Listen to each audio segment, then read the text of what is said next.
ہم سے کہا جاتا ہے آپ ویلنٹائن ڈے کے پیچھے کیوں اتنا پڑے ہوئے ہیں، یہ تو ایک محبت کا عالمی دن ہے۔ اگر بات یہیں تک ہو تو پھر تو کوئی مسئلہ نہیں، لیکن آپ حقیقت کی نظر سے دیکھیں کہ کیا اس محبت کے عالمی دن میں کسی نے اپنے وطن سے محبت کا اظہار کیا ہے؟ کسی نے یتیم بچوں سے محبت کے اظہار کے لیے ان کے سروں پہ ہاتھ رکھا ہے؟ کسی نے بیواؤں کے گھروں میں محبت کے اظہار کے لیے گھروں میں راشن ڈلوایا ہے؟ کسی نے کسی بیمار کو جو کہ تنگ دست ہو محبت کے اظہار میں ان سے محبت اور عقیدت میں ان کو دوائی دلوائی ہے؟ کیا کسی نے اپنے پیارے آقا علیہ الصلوۃ والسلام کی محبت میں محبت کے اظہار کے اس دن کے لیے کیا 5000 مرتبہ یا کوئی خاص مقدار میں یا خاص تعداد میں درود شریف پڑھا ہے؟ ہرگز ایسا نہیں، بلکہ محبت کے اظہار کے نام کے پیچھے بے حیائی کا فروغ ہے، بے حیائی کا عالمی دن ہے۔ نوجوان نامحرم لڑکے اور لڑکیاں ایک دوسرے کو اس دن پرپوز کر رہے ہوتے ہیں، گفٹ دے رہے ہوتے ہیں اور وہ کام کر رہے ہوتے ہیں جو ہمارے دین، ہماری تہذیب اور ہماری ثقافت کے بالکل برخلاف ہے۔ پیارے آقا علیہ الصلوۃ والسلام فرماتے ہیں کہ ہر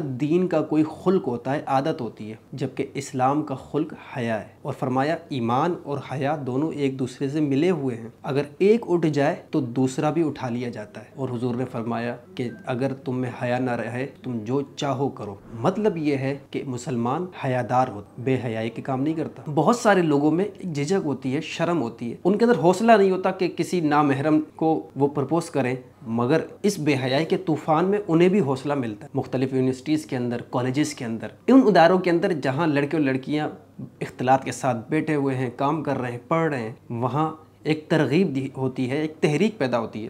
جن لوگوں کے دلوں میں تھوڑی سی شرم، تھوڑی سی غیرت، تھوڑا سا خوف ہوتا ہے، وہ بھی ایک تحریک محسوس کرتے ہیں اور وہ بھی اس کام میں کر گزرتے ہیں۔ اور آخری بات یہ کہ یہ ان کا تہوار ہے جنہوں نے پچھلے 3 مہینوں کے اندر تقریباً 30,000 بے گناہ فلسطینیوں کا خون بہایا ہے۔ یہ انہی کا تہوار ہے جنہوں نے 70% سے زیادہ غزہ کی عمارتیں اور سڑکوں کو بالکل تباہ اور بنجر کر دیا ہے۔ یہ وہی لوگ ہیں جنہوں نے بوند بوند پانی اور دانے دانے کے لیے ہمارے مسلمانوں کو ترسایا ہے۔ کیا انہوں نے کبھی ہماری خاطر رمضان کے روزے رکھے، عید الاضحیٰ منائی ہے، میلاد النبی منایا ہے؟ کبھی انہوں نے شعبان اور رجب کے روزے رکھے ہیں؟ کیا انہوں نے کبھی رمضان کے روزے رکھے ہیں؟ کیا کبھی انہوں نے محرم کا عاشورہ منایا؟ نہیں، تو پھر ہمیں کیا ضرورت ہے کہ ہم ایک تو کام کریں بے حیائی کا اور دوسرا تقلید کریں ان لوگوں کی جو ہمارے خون کے پیاسے ہیں، جو ہمارے نقصان کا کوئی پہلو نہیں چھوڑتے۔ سوچئے اس تہوار کے اندر بھی ان کی بہت بڑی سازش ہے۔ یہ چاہتے ہیں کہ